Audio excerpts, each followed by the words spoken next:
Hello and welcome to another episode of On Screen. I'm your host Dylan Wright, and I'm here to take you on a journey through film and television. So I wasn't sure if I was going to do another theme, and I'm kind of not, but there is a very prevalent release that's happening next week on the 14th, and that's the return of Mystery Science Theater 3000.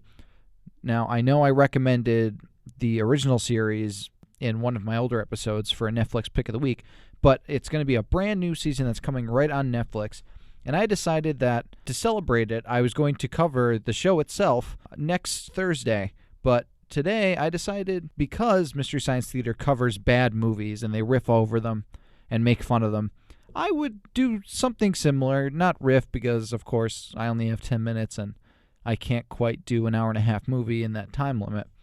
But I thought I would talk about one of my favorite so bad it's good movies today, The Room.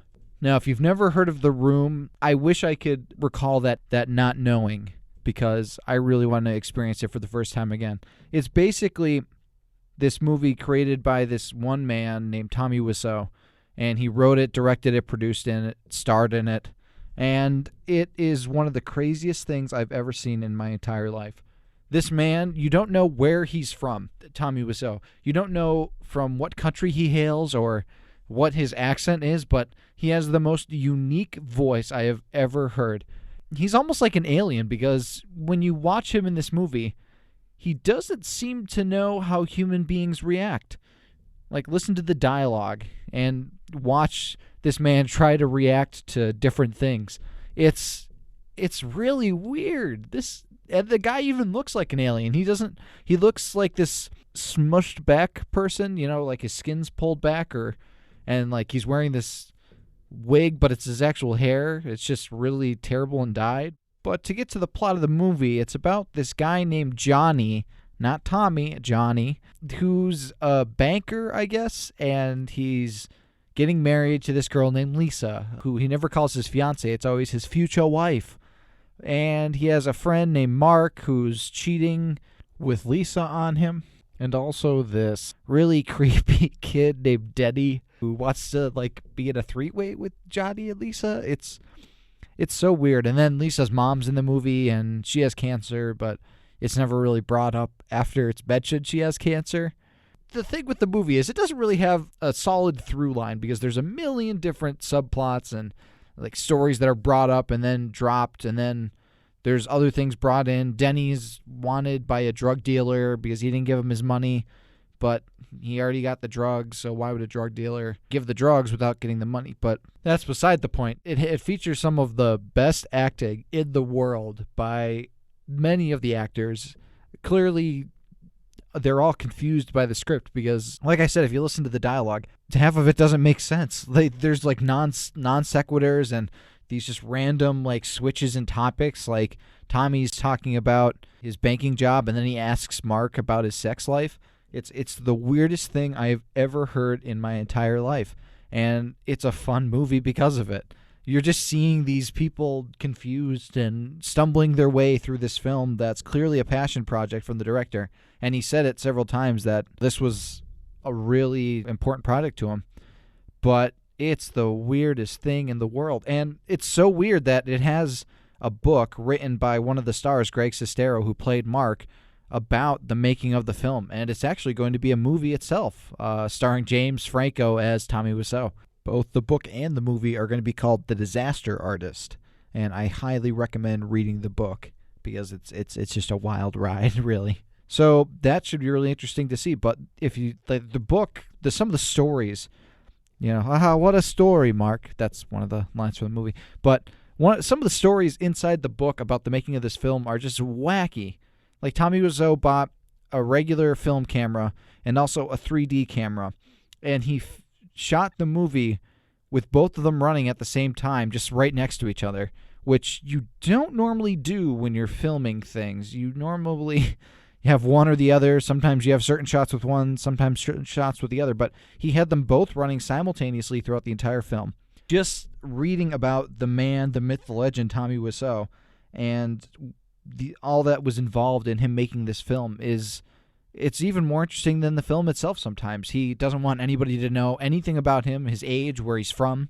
like who he is, basically. He's this like mystery guy. Seeing him put what he thinks human beings react to on screen in the room is a really interesting, almost character study. You get kind of a look into this guy's mind, how he views the world, how he perceives people see him, and how he sees other people. He kind of makes himself almost a martyr at times in this movie, and he has some of the best passive-aggressive, angry, but the calmest angry scenes in the movie. He goes for over-dramatic, but then he underplays certain things that shouldn't be, like the inflection's all wrong in a lot of his dialogue. A lot of really funny scenes are like, "You're tearing me apart, Lisa!" It goes from 0 to 100 and then back to 0 because he has no idea how to like build up a scene or how to like simmer down from one. And there are 3 sex scenes in this movie. 2, I think, are just rehashed of the first, but it's really just really strange and uncomfortable. It's something. You have to see it to believe it, really. I'm not doing it any justice talking about it, but you could catch it on YouTube for free. I had to go out and buy a DVD copy because I loved it so much. And just like the background characters are almost like caricatures. Like Denny, I think, is supposed to be like a 10-year-old kid from how the dialogue sounds, but he's played by this like 21-year-old, and it's really, really creepy. And like Mark, he has a beard, and then suddenly he doesn't have a beard, and the movie's like really fixated on him not having a beard. Like there's like this sinister music and this slow zoom in on him not having a beard, like it's a major plot point, but it's not. And it's so messed up. I don't know how else to describe it. It's one of the weirdest things I've ever seen in my life, and it is the pinnacle dictionary definition of a movie that is so terrible that it becomes great. It's so bad that it becomes fun to watch. You're laughing at things you're not supposed to be laughing at. And there's a lot of fun that can be found in movies like that. That's why Mystery Science Theater 3000 made an entire show about riffing and making fun of bad movies that were trying to be serious films. And The Room, you can kind of see that as the case. Retrospectively, Tommy Wiseau said that he was trying to make a comedy, but it's very clear watching the movie that he was actually not trying to make a comedy and that he thought he was making a really dramatic movie.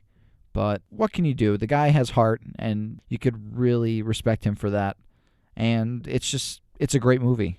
It has, midnight screenings, much like Rocky Horror Picture Show, where people throw spoons at the screen because there's weirdly framed pictures of spoons in some of the scenes, which is weird. And there's all these different really cool things that they do at the live screenings, and I've always wanted to go to one.